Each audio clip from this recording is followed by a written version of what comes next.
thought it'd be necessary to maybe get another set of eyes, and look at things and kind of get an idea of like maybe there's some sort of consulting relationship or something we could possibly figure out to take things to the next level. Because we have some big goals for 2026. We have some good people on our team, and we have a lot of ideas, but we want to make sure we're making the right moves.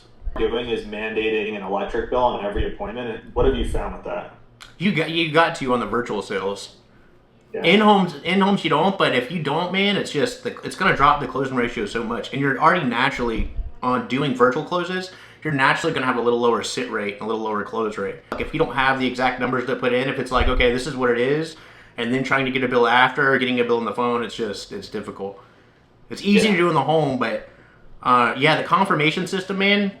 I have a different, I'm sure that you have probably cadences at that scale. You guys have cadences that go out to the homeowner, like texts confirming and things like that. What I do is just when it's a virtual appointment, just make that process a lot more rigorous.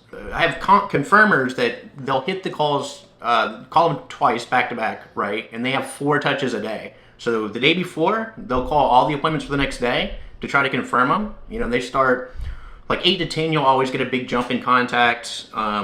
From 12 to 1, and then I have them do 2 later rounds and an evening round. And they're always going to try to get that electric bill on the confirmation call if the appointment setter hasn't gotten it.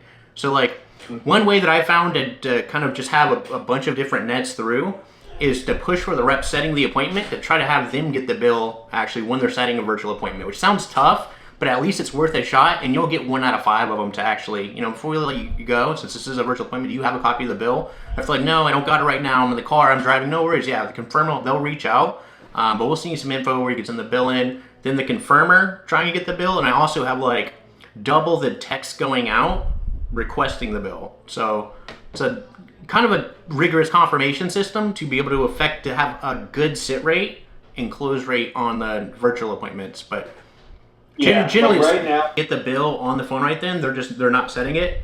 Correct. Okay. Yeah, I think there's probably definitely, especially if you have an active confirmations team and you have people that are working those, it wouldn't be difficult to implement a confirmation process to kind of have them chase the bill down. Like, I still think it'd be totally worth it to set the appointment because you'd lose so much volume. I think by not setting it unless you're getting the bill. And the thing, if you have the original reps calling them from a dialer, your dialer, the number health of the dialer is not always going to be 100%, as opposed to like if you have a confirmation team calling from an internal cell phone or go high level. So if you get them on the line and then that appointment setter is trying to call them back to chase them down, it's like when you get people on the phone and on a dialer, it's like gold. You know what I mean? It's like just try to get that appointment set, get it set there. I would definitely like keep having them push for getting the bill, but if they don't get it, then just have that passed off to the confirmation team. And then when any of those that are confirmed and they still can't get the bill, then that'll go into a reschedule bucket that you're then, hitting to try to get back on the board and chase the bill down. Yeah, that makes a lot of sense. Yeah, I like that.